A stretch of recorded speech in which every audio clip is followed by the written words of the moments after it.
Մայիսի 7-ին Սիսիանի մարզադաշտում ֆուտբոլի մինչև 15 տարեկան Հայաստանի պատանեկան երկրորդ մրցաշրջանի խաղերի շրջանակում սեփական հարկի տակ մեր թիմը հյուրընկալեց Գյումրու օլիմպիական դպրոցի թիմին։ Շատ ուժեղ թիմի հետ եւ հաղթեցինք 4-1 հաշվով։ Այդ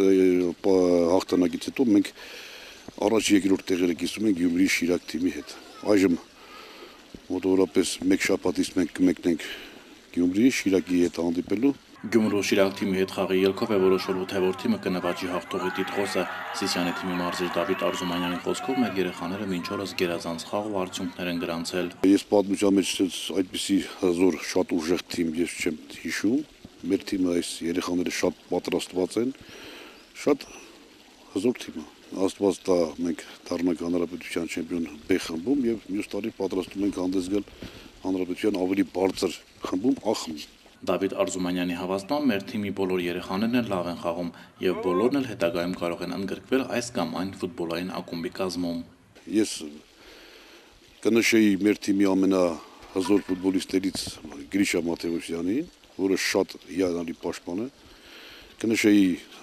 Արմեն Ստեփանյանին, կիսապաշտպանության գծում եւ հարձակման գծում կնշեի մեր Կարապետյան Արտուրին։ Այսօր Հայաստանի մանկապատանեկան հավաքականից մենք դաժե ունենք հրավերներ։ Այս մրցաշրջանում Գյումրու օլիմպիական դպրոցի թիմի հետ խաղը թվով 5-րդն էր։ Մինչ այդ մեր թիմը իր ուժերը չափել է Աբովյանի, Նիկ, Իջևանի, Երևանի Շենգավիթ եւ Ալաշկերտ թիմերի հետ։ Սա մեր 5-րդ խաղն էր։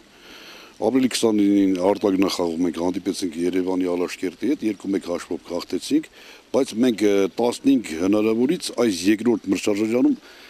15 հնարավորից վաստակել ենք 15 միավոր։ Մայիսի 14-ին մեր թիմը Գյումրի կմեկնի եւ իր ուժերը կչափի տեղի Շիրակ թիմի հետ, ինչի արդյունքում էլ պարզ կլինի երկրորդ մրցաշրջանի մինչև 15 տարեկան հանրապետության չեմպիոն թիմը։ Արմեն Հովակիմյան, Հերման Մուչայրյան, Սիսիան ինֆո։